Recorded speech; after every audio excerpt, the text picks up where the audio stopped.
கீழப்பாவூர் ஆ. சண்முகையா வழங்கும் தமிழ் அமுதம்.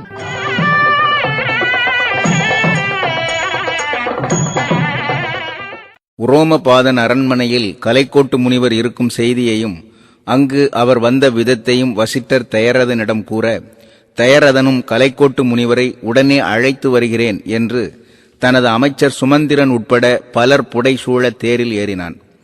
இதைக் கண்ட தேவர்கள் பூமாரி பொழிந்தனர். தயரதன் உரோமபாதன் அரண்மனை வந்தடைந்தான். வந்த மாமன்னனை நேரில் சென்று வரவேற்றான் உரோமபாதன். தனது அரண்மனையில் தயரதனை வணங்கி சிறப்பு செய்தான். தயரதன் தான் வந்த காரணத்தை உரோமபாதனிடம் உரைத்தான். உரோமபாதனும் கலைக்கோட்டு முனிவனிடம், புறவு ஒன்றின் பொருட்டாக துளை புக்க பெருந்தகை தன் புகழில் பூத்த அரண் ஒன்றும் திருமணத்தான் அமரர்களுக்கு இடர் இழைக்கும் அசுரர் ஆயோர் திரள் உண்ட வடிவேலான் தசரதன் என்று உயர் கீர்த்தி செங்கோல் வேந்தன் விரல் கொண்ட மணி மாட அயோத்திநகர் அடைந்து இவன் நீ மீள்தல் என்றான்.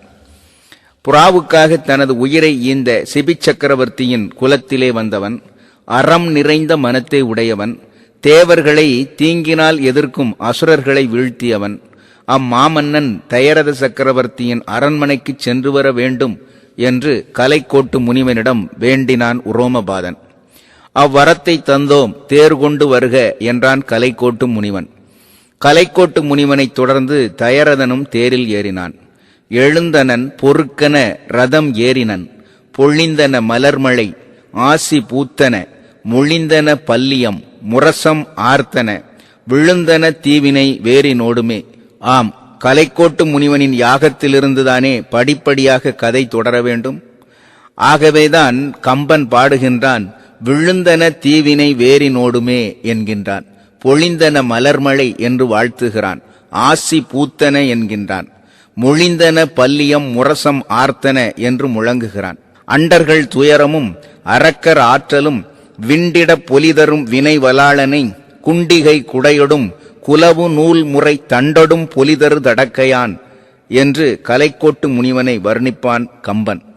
இம்முனிவனை அயோத்திக்கு அழைத்து வந்தான் தயரதன். கலைக்கோட்டு முனிவனுடன் வசிட்டனும் இணைந்து வந்து சிறப்பு சேர்த்தான்.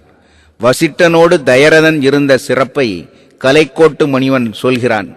மன்னர் மன்னவ கேள், வசிட்டன் என்னும் ஓர் நல்நடும் தவன் துணை நவை இல் செய்கையால் நின்னை இவ்வுலகினில் நிருபர் நேர்வரோ என தயரதனை பாராட்டி, ஆற்றல் வாய்ந்த வசிட்டன் இருக்கின்ற பொழுது உனக்கு நிகர் இந்த உலகத்தில் யார் இருப்பார் என்று பாராட்டிவிட்டு தன்னை அழைத்ததற்கான காரணத்தை கேட்டான் கலைக்கோட்டு முனிவன் தயரதனிடம். அதற்கு தயரதன் தனக்கு மைந்தர் இல்லா குறையை கூற, மைந்தரை அளிக்கும் வேள்வி இயற்ற வேண்டும் என்று முனிவன் கூறினான். பின்னர் தயரத முனிவன் வேள்விக்குரியன யாவும் செய்து யாகசாலையில் புகுந்தான். இந்த யாகத்தை வடமொழி நூலார் புத்திர காமகோஷ்டி யாகம் என்பார்கள். ஓராண்டு அந்த யாகம் நடைபெற்றது, அஸ்வமேத யாகம். அதன் பின்னர் புத்திர காமகோஷ்டி யாகத்தை நிகழ்த்தினான் கலைக்கோட்டு முனிவன்.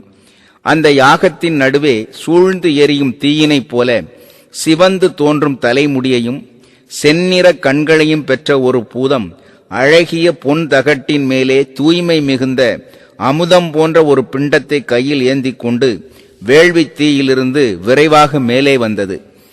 ஆயிடை கணலின் நின்று அம்பொன் தட்டினில் தூயனல் சுதை நிகர் பிண்டம் ஒன்று சூழ் தீயெறி பங்கியும் சிவந்த கண்ணுமாய் ஏயன பூதம் ஒன்று எழுந்தது ஏந்தியே. சுதை நிகர் பிண்டம் என்பதை வெண்சோற்று திரளை என்பார் தமிழ் தாத்தா உவே சாமிநாத ஐயர். வான்மீகியோ இதனை பாயசம் என்பார். அப்பூதம் அத்தட்டை தரையில் வைத்துவிட்டு மீண்டும் அவ்வேள்வி தீயில் மறைந்தது. கலைக்கோட்டு முனிவன் தயரதனை நோக்கி, பூதம் கொண்டு வந்த அமுதத்தை உனக்குரிய மனைவியர்க்கு தகுதியான முறைப்படி தருவாயாக என்று கூறினான். உய்த்தனல் அமுதினை உரிய மாதர்கட்கு அத்தகு மரபில் நின்று அளித்தியால் என்பார் கம்பர்.